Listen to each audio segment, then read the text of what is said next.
கங்கை கொண்ட சோழபுரம் சிவன் கோயில் உருவான கதை தெரியுங்களா? கங்கை கொண்ட சோழீஸ்வரர் கோயில் தமிழ்நாட்டில் அரியலூர் மாவட்டத்தில் உள்ள சிவன் கோவில்.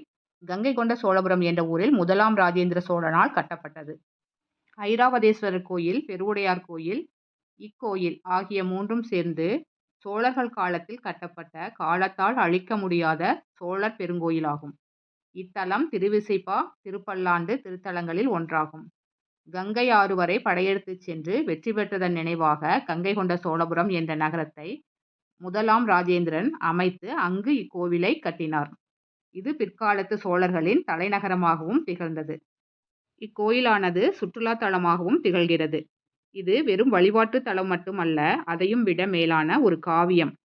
இந்தியாவின் வளமான வரலாறு மற்றும் அற்புதமான கட்டிடக்கலை மரபுக்கு ஒரு சான்றாகவும் திகழ்கிறது. இக்கோயில் சிற்பங்கள் சோழர் காலத்து சிற்பங்களின் களஞ்சியமாகவும் திகழ்கிறது.